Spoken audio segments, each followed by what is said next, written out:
Hello, and welcome to another episode of Just One More Thing. I'm your host, Janessa. Big welcome to many new subscribers. Over the last couple weeks, I've seen a big boost. I think I owe it to the gals over at Cozy Up with the Stitchin' Sisters. That one of my favorite podcasts, they mentioned my name and that I have a podcast. And I think maybe a lot of you came over from there. So if that is the case, welcome. I'm so glad that you're here and giving this podcast a try as well. I try to post episodes weekly, but life often gets in the way and that doesn't always happen. So they get uploaded when they get uploaded. I also sometimes have my daughter Brooklyn join me, but she's in school at the moment. So over the summer, I might have a co-host, and she's the crafty part of the Knitting and Crafting podcast. So I think that gets all of the housekeeping stuff out of the way. And I'll also thank you to all the returning viewers. You guys are important too. But let's get on to the knitting. So I have a finished object to show you. And you're thinking to yourself, if you've been watching the episodes or the past episodes or any of the episodes, I've never seen this yarn before. What is going on with this project?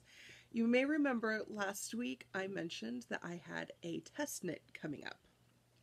Well, I was test knitting the Triple Treat shawl set from Cozy Up with the Stitchin' Sisters. And I got the pattern on Wednesday. I think it was Wednesday. And I had this finished by Thursday night. And then I blocked it on Friday and I took pictures on Saturday. Can you believe that? I knit this in a day.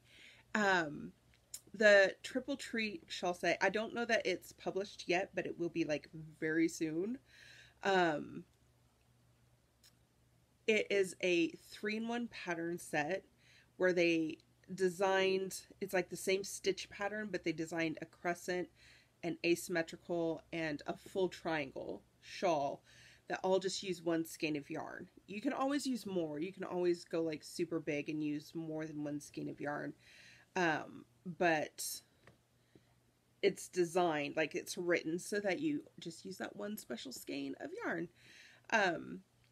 It's a super easy pattern to follow, and they're basically all beginners. They're the crescent one's probably the easiest and the fastest. Then the full-on triangle is probably the more difficult of the three, but it's still very beginner friendly pattern. It's not complicated. The lace looks all fancy, but it's really just yarn overs and dropping stitches. So it's really, really great for beginners. I think everyone will enjoy it. I recommend it. And if you are a fast knitter like me, you can whip one of these up really fast for a gift for Mother's Day. A Mother's Day gift if you haven't gotten anything yet for your mom. This might be a nice... I don't know that the pattern will be out before Mother's Day. Next Mother's Day, when you forget next Mother's Day, you can knit this for them. But here's my shawl.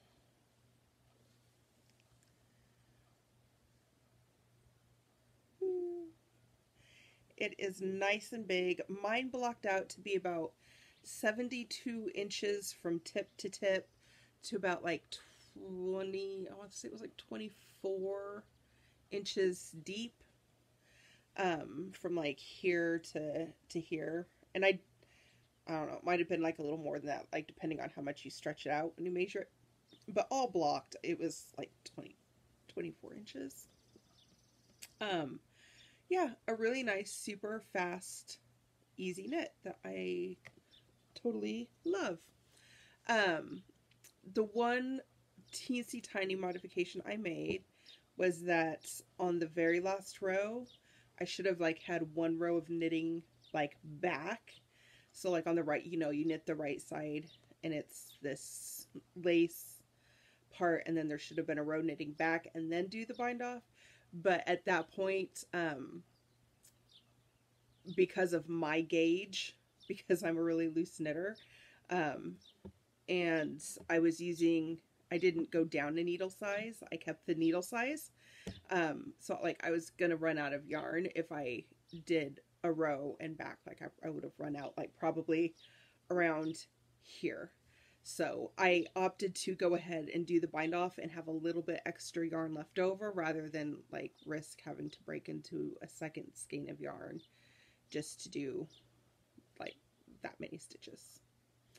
But yes, it was a very enjoyable pattern and I highly recommend you go get it.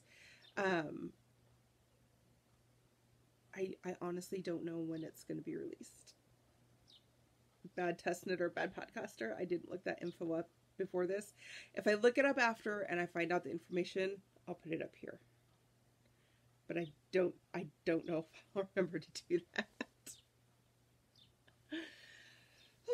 Okay. So, on to another project that I showed you last week that honestly, it should be finished by now. It should be done. It should be out for test knitting, and it's not. This is my Violetta hat that I am not test knitting, that I am designing. I'm designing this one. I'm the designer on this one. My Violetta hat that I am designing. I am working on the crown decrease, and this is the problem that I have run into. My idea was this very like kind of spring floral theme. And I didn't want to do lace in the crown.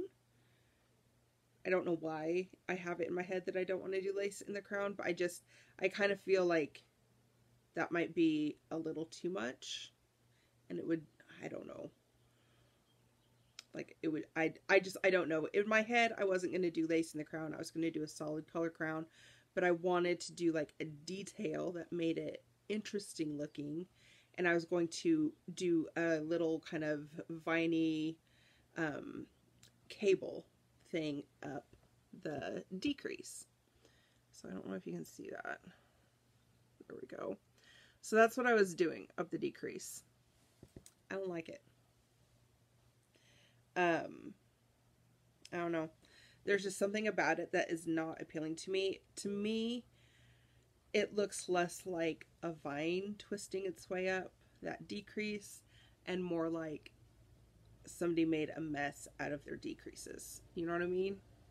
Like it just doesn't look tidy. It looks a little more messy and it doesn't look cable-y. It doesn't look like a cable at all. When you get really up close and you stretch it out, like, yeah, you can see that it was cabled, but it's just not working for me. So I'm going to tear that out, which is part of the design process. I mean, this is why you swatch, essentially, or, you know, make the item yourself before you send it out to other people to knit it. So I'm going to have to noodle around with some other ideas because I feel like doing just the plain color on top will be too plain. Like if I just do basic garden variety decreases, and I don't think it'll look right. I think it'll look a little, I don't know, maybe I'm overthinking this and overcomplicating it. Maybe a plain top would be best. But I didn't like the idea of doing the flowers again in the crown because the math would end up being really wonky on trying to work out the repeat of it, and they wouldn't line up the way that they do nicely in the hat. And I can't think of another lace. I don't want to do like mesh. That's not going to look good. I don't know. So I don't know what I'm going to do here. I haven't decided yet. But something else has to be done on that. But it is nearly done. It's almost there. So, yay. I am happy with how it's turning out and how it's looking. I just got to figure out that crown. So, I've been playing around with that quite a bit. I've been looking through lots of stitch dictionaries and trying to figure out, like, I guess I need to look at more hat decreases and maybe try to get some inspiration from those. Um, I, I will honestly say that the thing that has me holding back on the doing lace in the crown decrease was this hat, which is a Joji Locatelli pattern, which the whole crown ends up being like a flower lace pattern, which is really pretty, which is super, super pretty. But this chart was a pain in the butt to knit, and it didn't make a lot of sense. And I'm sure that it gave Joji a ton of headaches while she was knitting it and trying to design it. And I feel like it would be maybe a little too copycatty to do something like this, where it's like when you look at it from the top, it's a flower, to do that kind of lace thing in there. I would rather have like a more of a panel looking lace than a circular. I don't know. I just can't figure out what I want to do, and it's aggravating me because I'm like this close to being done with this design and moving on to another one that I'm actually like kind of really excited about. That I don't know. I don't know what I'm gonna do, but I'm gonna take a break for it for the rest of the day, and I'll pick it back up tomorrow. I have other things to knit on other than this at the moment, so it's not like a huge disappointment. I was going to show you a swatch of the next design that I'm working on that I'm really excited about, but I can't find it. So you will just have to suffice with me saying brioche cable. It's amazing. It combines, I really love cables, and I love the structure of cables, and I like seeing how they, you know, move in and out of each other. It's one of my favorite design elements in patterns and knitting. I really, really love cabled patterns. And I came across a brioche cable that I fell in love with. And I've only like recently gotten into brioche, but I kind of love it. I love how squishy. Like, I see why people get really addicted to knitting brioche. And having a cable that is also brioche, it stands up so much better. Like, you get so much more structural design out of it. Like, definition, that's what I'm talking about. You get a lot more structural definition out of it, but it is also like super stretchy. So you don't get the rigidness of the garment. Like when you do cables, you sometimes get a very rigid garment because there's so much yarn laying over one another that it makes a really thick, almost like indestructible piece of fabric. But when you do it in brioche, it has so much give and stretch to it, but you still get the definition of the stitches, and oh my goodness. There's so much to love right there, but I can't find my swatch to show you what I'm talking about, which is annoying. So that is something to look forward to next week. I will find that swatch and I'll show it to you, and I will talk more about all my designs that have to do with that. I will show you, I've been working on some texture stitches to go along with it. There's a little sneak peek of the design process. I like to do lots of charting and then like swatching and then mushing it all together. Pardon me, I have the hiccups.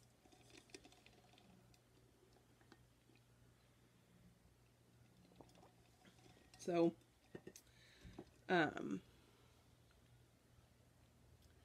on to the next project. You might also remember me mentioning that I was going to be starting a commission knit this week, and the yarn came in for that. So the yarn that I'm using, that the gal ordered, basically the way I work most of my commission knits, and I don't take on very many, is I tell the people that they have to procure the yarn. I give them lots of advice on like, here are different sites that you can shop, and here's exactly what you're looking for. and different price points to look at, and pros and cons of acrylic versus cotton versus wool versus superwash. Like, I let them know all of that information, and like my recommendations on the yarn that they would want to use. But I basically let them do the shopping and see just how much the yarn is going to cost, because that's the bulk of the cost when I do a knit on commission. Like, they have to buy the pattern, they have to buy the yarn, they have to put up all the supplies. Then I let them know how long it's going to take me and how much I'm going to charge, like, for my time. And once they get all of those costs, then I'm like, if you still want me to go through with it, I will go through with it. But usually by the time you lay out all those costs, they're like, I see your point, I'll pass. Like, they usually kind of get it. This is one of those cases where the gal was like, that sounds reasonable to me. And I was like, okay, well, if you're willing to pay that money, then I am willing to do the work. And the pattern that she chose was one that I kind of wanted to knit anyway. I don't necessarily knit it for myself. It was just one that I wanted to knit because it looked like a really fun pattern. And that is the Shishui Shrug by Susu Knits, Suzanne Summers. Is that right? Anyway, so the yarn that the gal picked out is the Cloudborn Highland Twist Sock. It was on sale, so we got a good deal on the yarn. And the actual shrug is knit more in like a fading, like using speckles and things like that. But I think it's going to look just as nice in these solid colors. It's just going to have a different kind of a look to it than the others. We looked at some different pictures on Ravelry and we were happy enough with them. So this is how far I've gotten so far.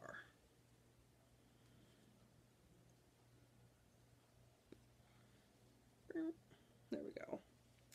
So there's kind of the middle and some of the garter stitch. Like, this is where the sleeves grow out of, is this garter stitch area.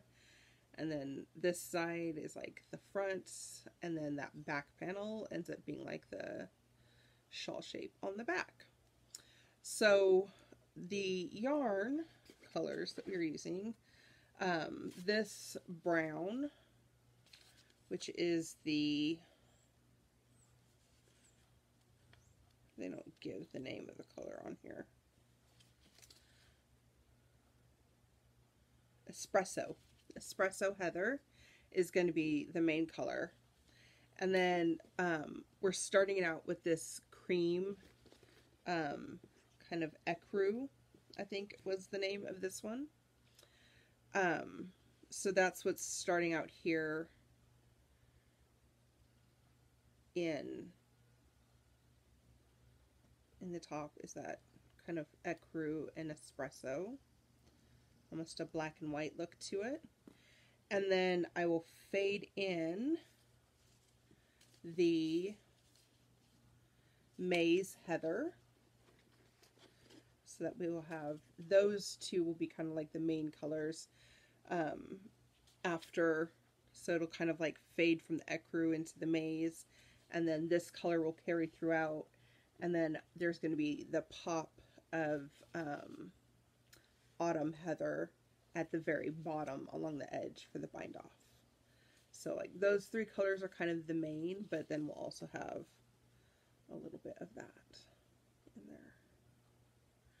So that's what I've been working on for, I started it yesterday. Well, technically I started it the night before, but I decided to switch up how I was going to do the color, because I was going to do like start out with these two and then have this and this be like a color change on the very edge, but I didn't like how that was going to look, I don't think. So I decided to switch it up and like start out with the lighter color at the top and then fade into the darker colors at the bottom.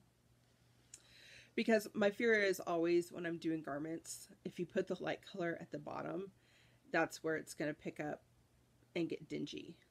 like when you're sitting in a chair that, you know, if the lightest color is up here at your shoulders and you're sitting in a chair, there's very little chance that it's going to like brush up against something dirty or dingy, or if you're laying it over a chair, I don't know. In my mind, the bottoms of garments get dirtier and dingier than the tops of garments, or the fronts of garments. I don't know. That's just my weird thought process, is that you always put the lightest colors on the top and the darker ones on the bottom because they show less dirt. I don't know. I don't even know where I get that idea from. It's just always the thought that I'm like, oh, you got to put the lightest colors at the top. That's how life works or something. I don't know. Maybe it was drilled into me by my mom or something from like years of, you know, sitting on the floor or running around outside in the mud. It's like the dirt's on the ground, so that's where the dirt's gonna go. I don't know. It's surely, I have to be logical, right? It just has to look pretty, and I think it'll look pretty in the end, and that's what matters. So let me see. Have I been knitting on anything else? I still have not made any progress on my Bexley popover. It's still just like this much stockinette. I haven't really done much on it because the weather has gotten pretty hot. So I'm trying to work on like lighter things, and that's a pretty heavy woolly thing right now. I still have some sweaters for my mom that I need to be working on that I haven't gotten very far in doing either of those things. Sorry, Mom. And what little progress I knit, like maybe 2 or 3 rows on the dotted rays shawl that you saw last week. So it's nothing to write home about right now either. And that's it.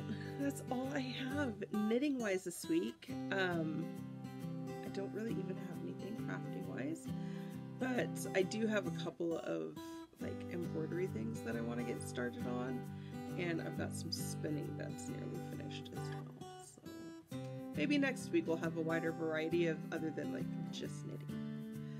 But until then, enjoy the nice weather if you're having nice weather. If you are in Hawaii, stay safe from the volcanoes that are erupting. That's very scary news that is happening in the world right now. And yeah, I hope all of you are having a wonderful week.